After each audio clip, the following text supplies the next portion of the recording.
T'es comme un frère pour moi.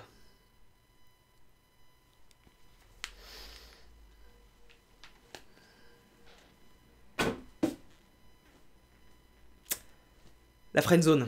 Bonjour les enfants, vous savez ce que c'est la friendzone? Eh ben c'est quand une fille, elle vous dit que vous êtes comme un frère pour elle. Et qu'en clair, il se passera jamais rien entre vous. Ah là là. Et ben aujourd'hui, on s'attaque à un animé, et il y a beaucoup de friendzone dedans. Mais je trouve ça plutôt drôle, hein. Encore de la romance. Allez, sur ce je vous dis que le display commence. Générique.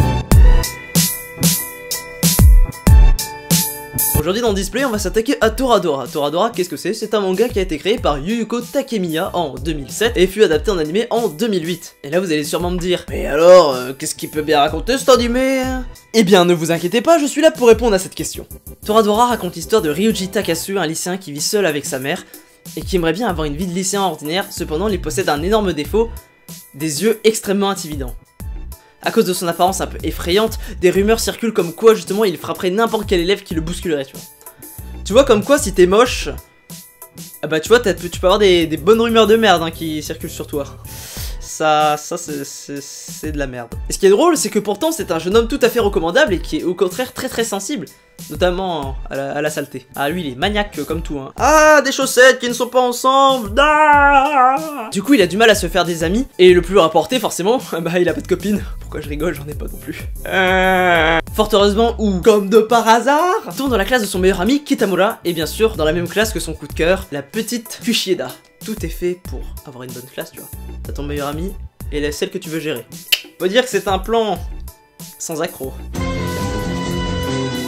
Cependant, il finit par littéralement tomber sur la petite Taiga Aisaka, une putain de tsundere sa mère, qui elle est amoureuse de Kitamura, mais qui est aussi la meilleure amie de Kushieda, tu vois. Tu sens la trick venir, tu vois, tu la sens. Taiga profite alors de Ryuji pour les sentiments de Kitamura, et à la fois, elle se sert comme homme de ménage, et accessoirement comme un punching ball. Et Ryuji espère faire de même avec Kushieda. Ça, c'est un bon résumé, hein, n'est-ce pas? Premièrement, je dirais déjà que l'animation et les dessins sont pas hyper développés. On est sur un animé plus classique, plutôt que des next-gen. Genre, par exemple, si je compare avec Nisekoi, c'est pas le même style de dessin. C'est moins qualitatif, mais ça n'empêche pas que justement l'animé ait du contenu intéressant justement à proposer. En effet, les caractères notamment des personnages qui sont extrêmement diversifiés, tout comme ceux de Nisekoi, sauf que là je dirais que c'est presque encore plus poussé. C'est vraiment des caractères très forts et très mis en avant justement. Il y a moins de personnages, mais les caractères sont beaucoup plus forts. Et ça c'est hyper intéressant ça. Comment parler de Toradora sans parler de l'humour de ce manga? Ce manga est à mourir de rire. Franchement, il est très drôle et je peux que le recommander.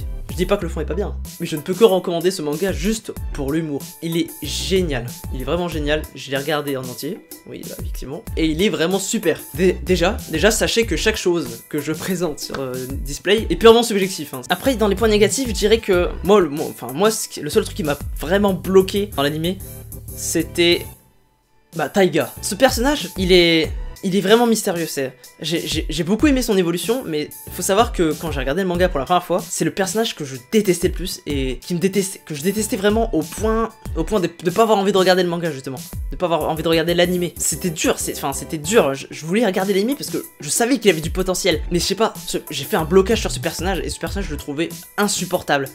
En fait quand vous le voyez, mais après c'est ça qui est bien aussi, c'est... Je sais pas en fait, je mettrais ça en fait dans le bien et dans le mal à la fois parce que justement, elle a un caractère si puissant, si énervant. Après ce qui est intéressant aussi c'est que le personnage justement de Taiga évolue de plus en plus au fil du manga et c'est hyper intéressant parce que justement elle est hyper insupportable au début, sachez que même à la fin elle est toujours aussi insupportable, mais je veux dire, ton regard des autres change et c'est ça qui est vraiment super. J'ai adoré ce manga, je le répète encore et encore d'ailleurs, ce manga il est vraiment cool. Même si ça vous arrive justement de faire un blocage justement à cause de Taiga parce que c'est une fille insupportable, passez outre. C'est ce que j'ai fait et je n'ai pas regretté. J'ai regardé les 25 épisodes, tout comme Nisekoi, il y avait beaucoup de choses redondantes justement aussi, parce que justement, j'ai voulu faire la présentation de cet animé après Nisekoi, parce que j'ai vu qu'il y avait beaucoup de ressemblances entre ces deux-là, des scènes qu'on retrouve partout, genre les scènes de plage ou des trucs comme ça, où ça y est, on voit les maillots de bain et tout, etc. Des scènes de tsundere pure où il y a où le héros principal est tabassé par la fille qu'il aime, ou que la fille aime le héros. Oh putain, c'est vraiment le bordel. Donc là, ça veut dire qu'il y a d'énormes ressemblances, sauf que là, on traite absolument de la friendzone, c'est plus de la friendzone niveau max. Dans Nisekoi, c'est vraiment plus plein d'intrigues amoureuses en même temps. Pour conclure, je dirais que justement cet animé inspire à la joie et la bonne humeur, mais en même temps à un fond assez triste justement.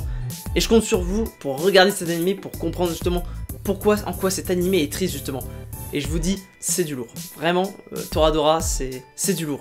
Voilà, c'est ici que s'achève cette petite review de Toradora. Donc si ça vous a plu, allez regarder l'animé ou lire le manga. Faites les deux. Et sur ce, je vous dis à la prochaine pour un prochain épisode de Display ou pour une autre vidéo. Vous pouvez bien sûr mettre un petit pouce bleu, activer la cloche. Bon, faites ce que vous voulez en fait. Vous abonnez si vous avez envie.